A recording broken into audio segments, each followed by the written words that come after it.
दोस्तों SSC MTS के ऊपर जो प्रैक्टिस सेट की वीडियो चलाई जा रही है, इसके तहत ये अगला वीडियो आप लोगों के लिए सभी प्रश्नों को हम एक्स्ट्रा फैक्ट के साथ देखेंगे, जो आपके लिए काफी ही बेनिफिशियल रहेगी। तो चलिए दोस्तों शुरू कर लेते हैं। और जिनको भी एसएससी एमटीएस देना है, एक्स्ट्रा फैक्ट में से जो फैक्ट आपको पहली बार लग रहा है कि मैं सुन रहा हूं या देख रहा हूं, तो उसे कहीं नोट कर लिया कीजिए, क्योंकि ये एक्स्ट्रा फैक्ट आपको एग्जाम में नंबर दिलाएगी। तो चलिए शुरू करते हैं आज का ये वीडियो। पहला जो प्रश्न है, फरवरी 2023 में प्रधानमंत्री नरेंद्र मोदी के द्वारा दक्षिण भारत का प्रथम कॉरिडोर की आधारशिला कहाँ रखी गई? आपने एसएससी सीएचएसएल के एग्जाम में देखा कि महाकाल कॉरिडोर का जो है आधारशिला प्रधानमंत्री के द्वारा कहाँ रखा गया, फिर बिलासपुर एम्स का आधारशिला कहाँ रखा गया, है ना। तो ये जो इस पैटर्न में क्वेश्चन है, ट्रेंड में है टीसीएस के लिए, तो ये जो है तुमकुरु, जगह का नाम है तुमकुरु और ये कर्नाटक में है। तो यहाँ पे जो है दक्षिण भारत का प्रथम कॉरिडोर की आधारशिला पीएम नरेंद्र मोदी के द्वारा रखा गया फरवरी 2023 के अंदर। टॉप प्रायोरिटी पे रहेगी ये क्वेश्चन एग्जाम में। इसके अलावा यह कॉरिडोर कहां से कहां तक है, तो ये चेन्नई से बेंगलुरु के बीच में फैला हुआ है, तो ये बात भी ध्यान रखना है।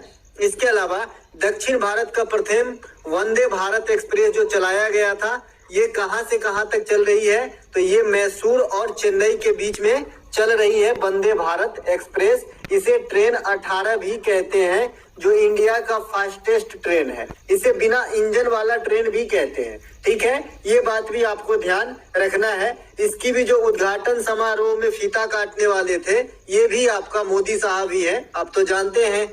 इसके अलावा मध्य प्रदेश के उज्जैन में जो महाकाल कॉरिडोर है, इसकी भी जो है उद्घाटन पीएम ही किए थे, जो मध्य प्रदेश में है। इसके अलावा हिमाचल प्रदेश के बिलासपुर में, देखिए एक बिलासपुर छत्तीसगढ़ में भी है और एक बिलासपुर हिमाचल प्रदेश में भी है। तो वहां पे जो मेडिकल है एम्स, उसके उद्घाटन भी पीएम ने किया था चुनाव से पहले। लेकिन यहाँ पे जो है चुनाव में जीत किसकी हुई थी? कांग्रेस की। और सुखविंदर सिंह सुक्खू जो है यहाँ पे करंट सीएम है आपका हिमाचल प्रदेश का, ठीक है। चलते हैं आगे।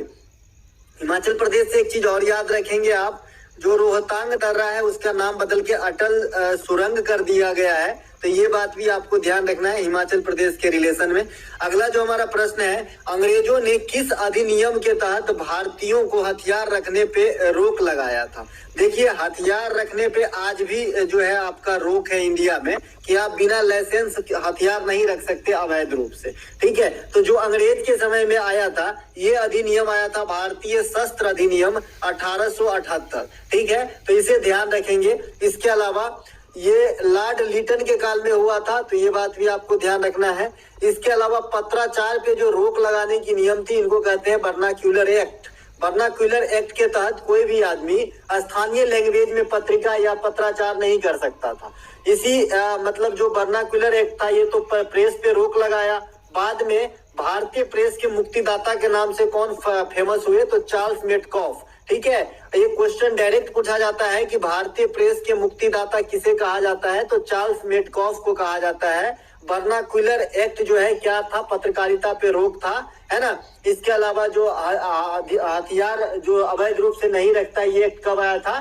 तो आपका 78 में आया था, 1878 में, तो ये बात भी आपको ध्यान रखना है। इसके अलावा एक पिट्स इंडिया एक्ट भी आपको काफी ट्रेंड में देखा गया है, जो आपका 1784 में आया था पिट्स इंडिया एक्ट, तो ये बात भी आपको ध्यान रखना है। पिट्स इंडिया एक्ट जो है ये आपका 1784 में आया था, तो ये बात भी आपको ध्यान रखना है, ठीक है, पिट्स इंडिया एक्ट। इसके अलावा जो आर्टिकल 17 है, ये किससे संबंधित है? मैं सब दिन आपको जोर दे रहा हूँ, मौलिक अधिकार के जो आर्टिकल है, इसे आपके जबान पे होना चाहिए, और अब तक तो याद हो गया होगा आई होप। तो मौलिक अधिकार के जो भी आर्टिकल हैं 14 से लेकर 18 तक तो इक्वलिटी से संबंधित है, समानता से संबंधित है, ठीक है। इसमें अलग अलग है, 14 है समता का अधिकार, 15 है जाति लिंग ये सब के भेदभाव जो है निषेध रहेगा, 16 है आपका अवसरों के मामला में समानता, 17 है छुआछूत या अस्पृश्यता का अंत, और 18 है उपाधियों का अंत। तो ये पांचों हो गया समानता के संबंधित अधिकार। इसके अलावा 19 आपका प्रेस की स्वतंत्रता है, इसके भी कई पार्ट है, कई पार्ट में जैसे वाक एवं व्यक्ति का अधिकार, बोलने और मीडिया वगैरह। इसके अलावा भारत में कहीं भी स्वतंत्र विचरण करने, भारत में कहीं भी निवास करने, सहकारी संस्था का जो है निर्माण करना, बैठक करना शांतिपूर्ण ढंग से, तो ये सभी छूट जो है आर्टिकल 19 देते हैं। 20 जो है इस सजा आदि के मामले में थोड़ा सा रियायत बरता गया है। 21 जो है प्राण एवं दैहिक स्वतंत्रता का अधिकार है, इसे निजता का अधिकार कहते हैं और ये आपातकाल में भी नहीं बदलता।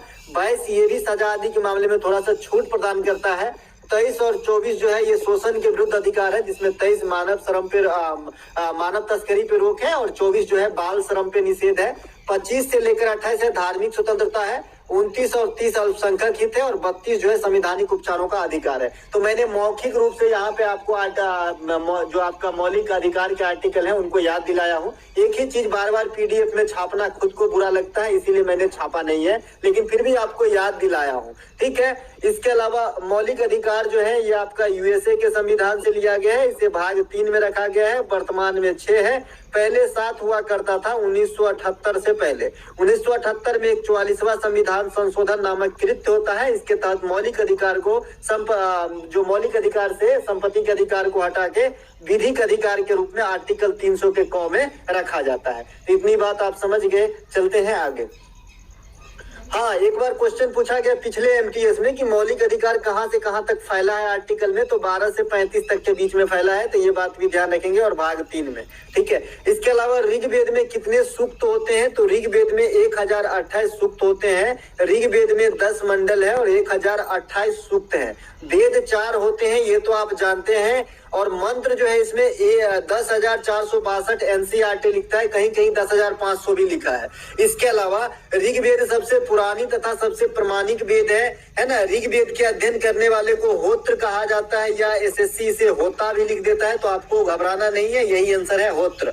इसके अलावा वेद 4 हैं, ऋग्वेद, सामवेद, यजुर्वेद, अथर्ववेद। अथर्ववेद को जादू टोना वशीकरण वाला वेद कहा जाता है, सामवेद को संगीत वाला वेद कहा जाता है, यजुर्वेद को गद और पद दोनों वाला वेद कहा जाता है, और ऋग्वेद सबसे प्रमाणिक और सबसे पुरानी वेद है, ठीक है।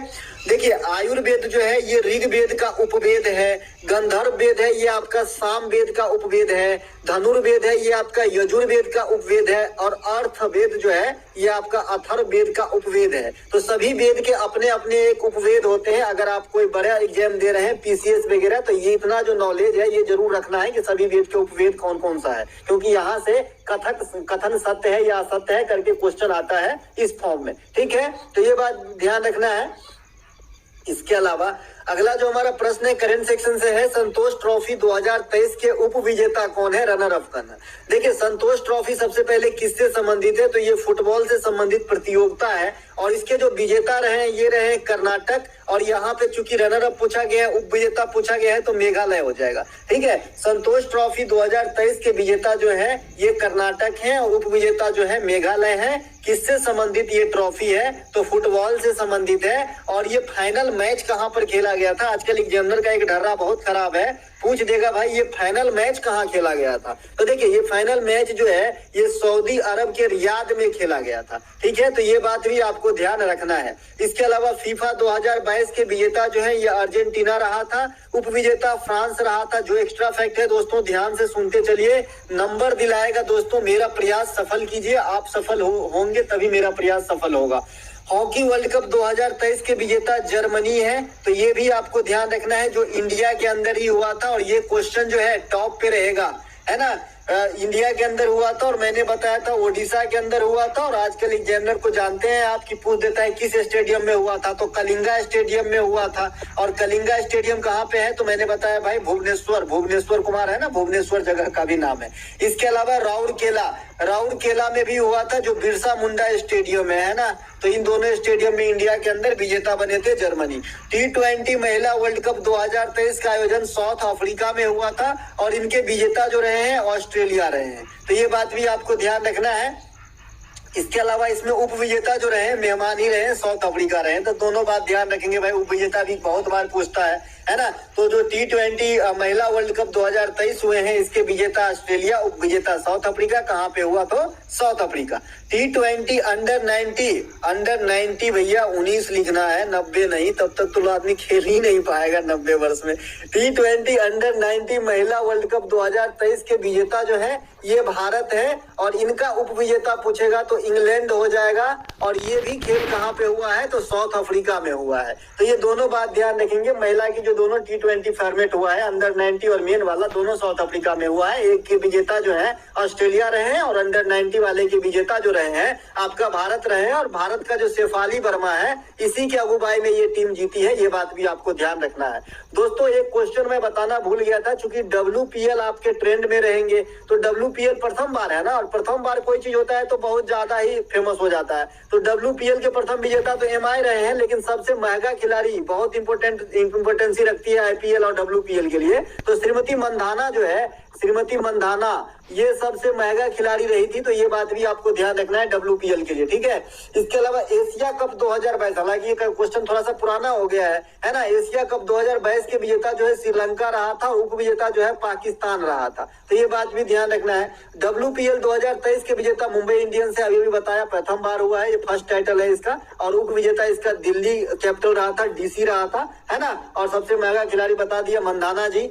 IPL 2022 के विजेता गुजरात रहे हैं, और 2023 में IPL जो है अंडर प्रोसेस है ना। 2023 में एक क्वेश्चन अभी आ सकता है 2023 के IPL से कि इसके स्पॉन्सरशिप कौन है, तो भाई टाटा है।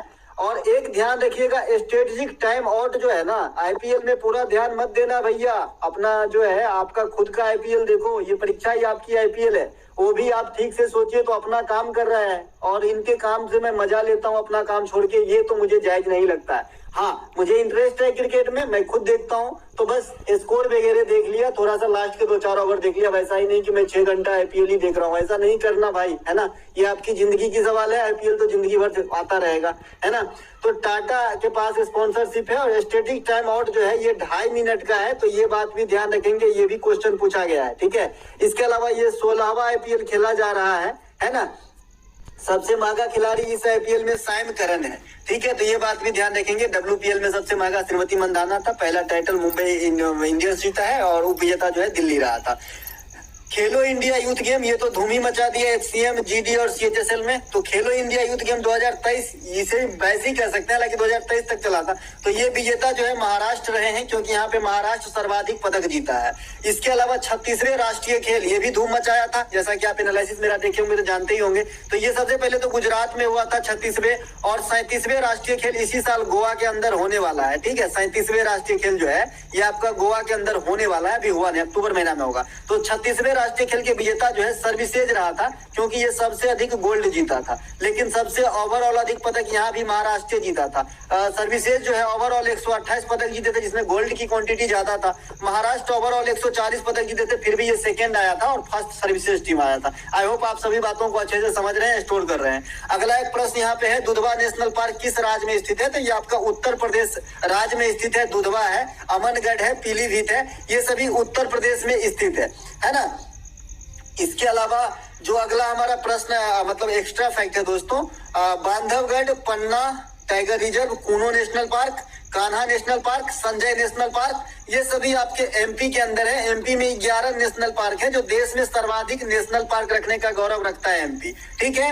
ये बात भी आपको ध्यान रखना है। हालांकि जो आपका कूनो है, यहाँ से एक प्रश्न और बनता है कि जो चीता आया था नामीबिया से, ये आपका किस में पूछा गया था जी? HCM में ना, कि नामीबिया से लाया गया चीता किस नेशनल पार्क में छोड़ा गया? तो कूनो नेशनल पार्क मध्य प्रदेश में, ठीक है। तो ये आप 11 नेशनल पार्क के साथ मध्य प्रदेश सबसे अव्वल है नेशनल पार्क रखने में। इसे बाघ स्टेट भी कहा जाता है। तो ये बात भी ध्यान रखेंगे, नेशनल पार्क को, मध्य प्रदेश को। और मध्य प्रदेश का जीवन रेखा भी कहा जाता है नर्मदा नदी को। तो ये बात भी ध्यान रख लेंगे। इसके बाद एक प्रोजेक्ट टाइगर आता है, 1973 में इसका स्टार्टअप हुआ था। तो ये बात भी ध्यान रख लेंगे दोस्तों। आप सोचोगे कि इतना बात मैं कैसे ध्यान रखूंगा, तो ध्यान तो रखना पड़ेगा भाई, एकमात्र उपाय है, सुनिए अच्छे से और ध्यान रखिए, ठीक है।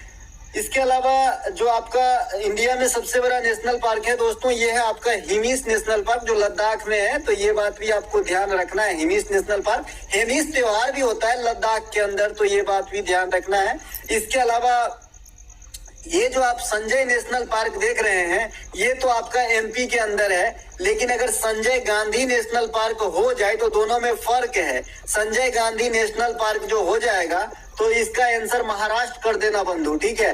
महाराष्ट्र में है संजय गांधी नेशनल पार्क, ना महाराष्ट्र में ये भी है, मतलब तडोबा है ना, पेंच भी है ना महाराष्ट्र के अंदर, और ये संजय गांधी भी है। लेकिन संजय खाली कहेगा संजय नेशनल पार्क, गांधी नहीं लगा रहेगा तो मध्य प्रदेश हो जाएगा। इंडिया का सबसे बड़ा टाइगर रिजर्व जो है ये आपका आंध्र प्रदेश में नागार्जुन सागर है, जो श्री सैलम है। सलेम तो फिर तमिलनाडु में हो जाएगा, साइलम है ये, ठीक है। साइलम आंध्र प्रदेश के अंदर है, श्री सैलम आंध्र प्रदेश के अंदर नागार्जुन टाइगर रिजर्व, जो इंडिया का सबसे बड़ा टाइगर रिजर्व है क्षेत्रफल के हिसाब से। अब जो आपका सबसे बड़ा आपने नेशनल पार्क भी देख लिया, हेमिस था, सबसे बड़ा टाइगर रिजर्व नागार्जुन है। और आपका सबसे छोटा नेशनल पार्क जो है ये भी आपके एग्जाम में आया है, साउथ बंटन नेशनल पार्क, ये अंडमान एंड निकोबार द्वीप समूह में है, सबसे छोटा नेशनल पार्क है इंडिया का। तो ये बात भी आपको ध्यान रखना है। इसके अलावा सरहुल त्योहार किस राज्य में मनाया जाता है या फिर किस राज्य की त्योहार है, तो सरहुल झारखंड की है।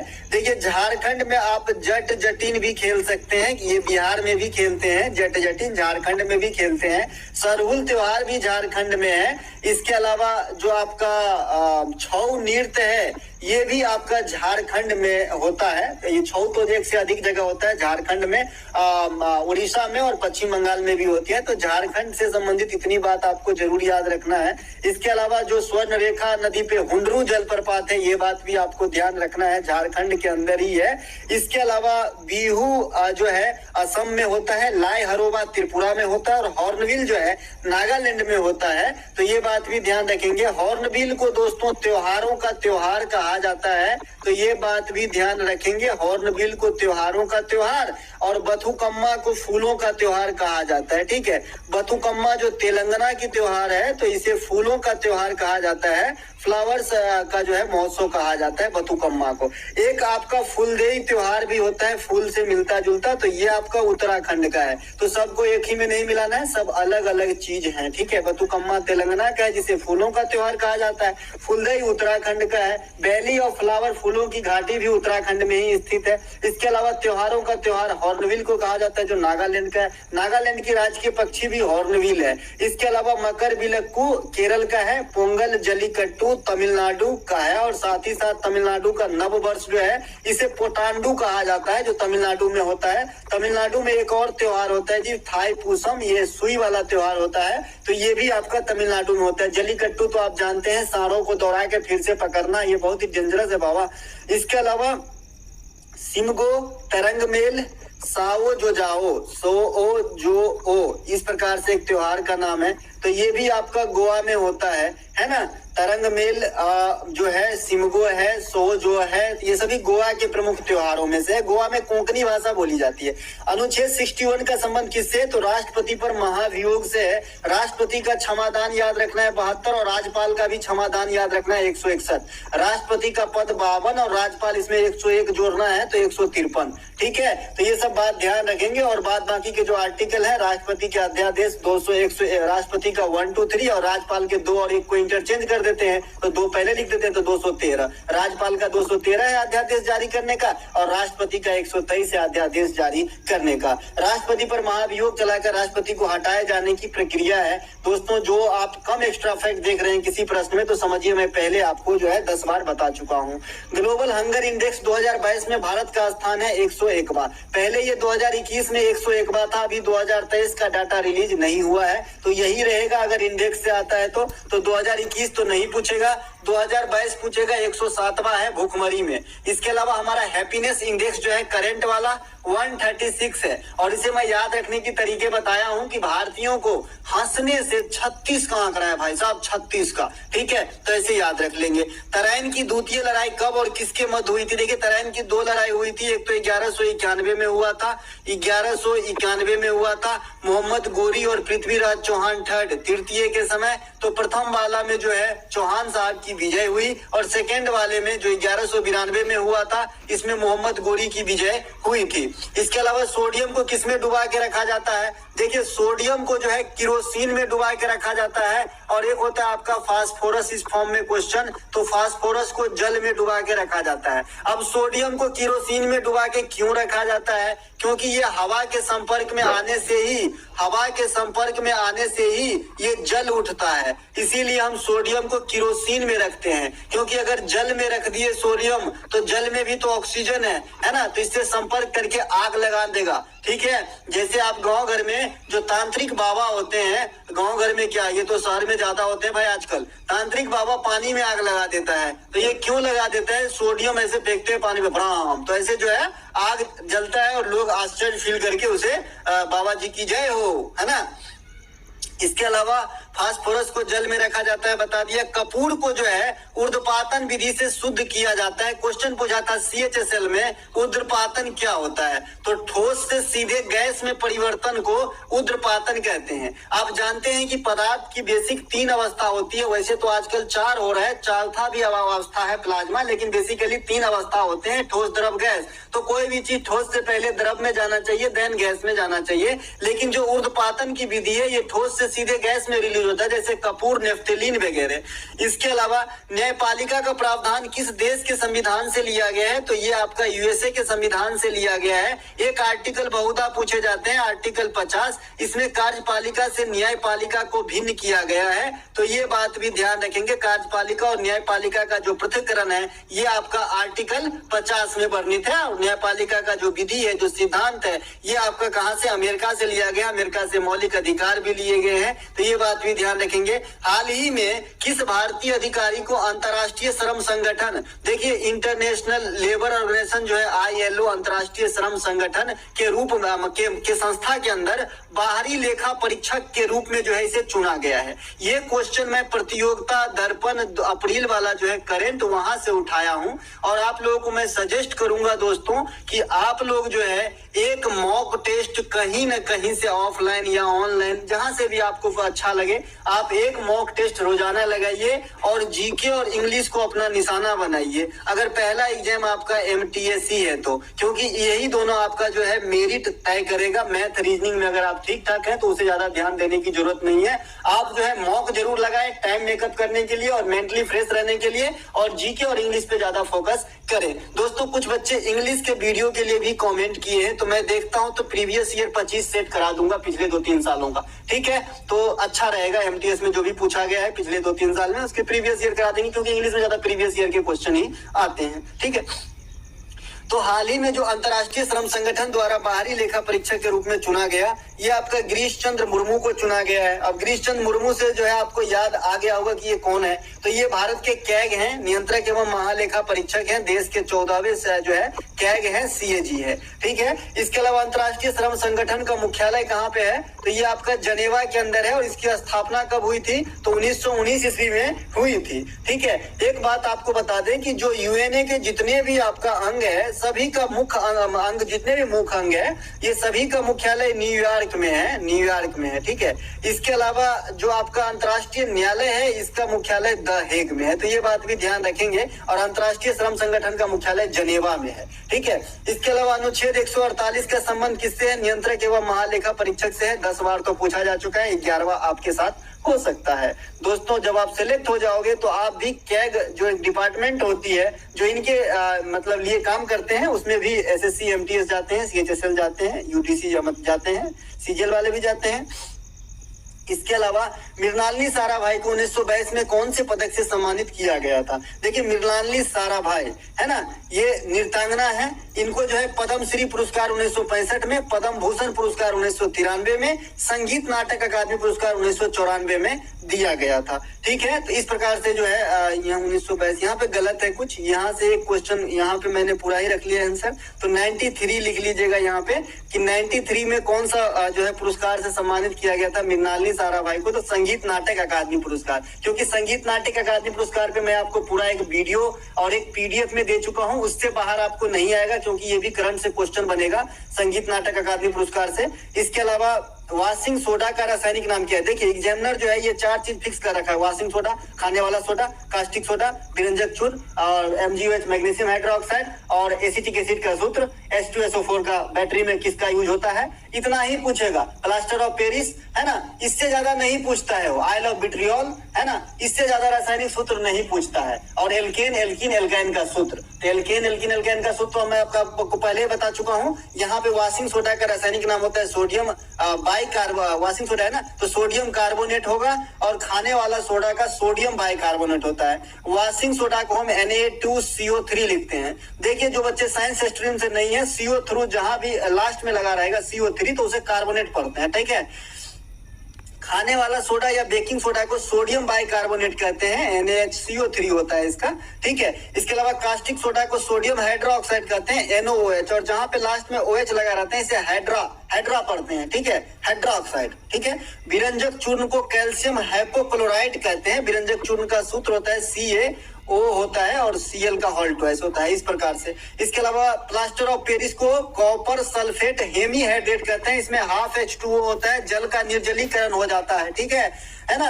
जिप्सम के निर्जलीकरण से प्लास्टर ऑफ पेरिस का निर्माण होता है, ये भी कई बार पूछा गया है। और इसका उपयोग जो है मूर्ति का सांचा, डॉक्टरों, गृह उद्योग वगैरह में किया जाता है, ठीक है। इसके अलावा मीराबाई चानू किस राज्य से संबंध रखते हैं दोस्त? तो ये आपका मणिपुर से संबंध रखते हैं मीराबाई चानू, है ना। टोक्यो ओलंपिक 2020 में मीराबाई चानू ने भारत को रजत दिलाया था। 2 रजत में, एक रवि दहिया और एक Mirabai Chanu. Commonwealth game 2022 Birmingham England में जो हुआ था 22वां कॉमनवेल्थ गेम, इसमें मीराबाई चानू ने गोल्ड दिलाया। हिमा दास असम के हैं, इसे ढींग एक्सप्रेस कहा जाता है। और एक अभी उभरता हुआ खिलाड़ी जो निखत जरीन है, इसको पूछा गया था कि कहां से है, तो निखत जरीन तेलंगाना से है, महिला बॉक्सर है। इसके अलावा सतरिया नृत्य का संबंध किस राज्य से है, तो असम से है। सतरिया नृत्य के संचालन करता शंकर देव हैं जो वैष्णव संत हैं। इसके अलावा शास्त्रीय नृत्य कितने हैं, तो 8 हैं, है ना। सबसे नवीन शास्त्रीय नृत्य सतरिया है। इसके अलावा सबसे पुराना शास्त्रीय नृत्य भरतनाट्यम है जो आपके तमिलनाडु का है। इसके अलावा एक प्रश्न है यहाँ पे, स्टार्टअप इंडिया कार्यक्रम का शुभारंभ किस मंत्रालय के द्वारा किया गया था, तो वाणिज्य एवं उद्योग मंत्रालय के द्वारा, मानव संसाधन मंत्रालय के द्वारा। ये दोनों सम्मिलित रूप से किए थे स्टार्टअप इंडिया कार्यक्रम का शुभारंभ। प्रत्येक वर्ष 16 जनवरी को स्टार्टअप डे के रूप में इंडिया में मनाया जाता है। इसकी शुरुआत 16 जनवरी 2016 को किनके द्वारा, तत्कालीन वित्त मंत्री कौन, अरुण जेटली साहब के द्वारा किया गया था। बौद्ध धर्म के प्रथम उपदेश कहाँ दिए गए थे, सारनाथ उत्तर प्रदेश में। बौद्ध धर्म की सबसे प्रथम उपदेश सारनाथ में कौन सी भाषा में, तो पाली भाषा में। और महावीर किस भाषा में, तो प्राकृत भाषा में उपदेश दिए थे जैन धर्म के। सर्वाधिक उपदेश कहाँ दिए थे, श्रावस्ती कौशल महाजनपद की राजधानी थी उस समय। महाजनपद कितने भैया, 16 है। किस निकाय में आपको महाजनपद की चर्चा मिल जाएगा, तो अंगुत्तर निकाय में, ठीक है। ये बौद्ध ग्रंथ है, इन्हें भी ध्यान रखेंगे।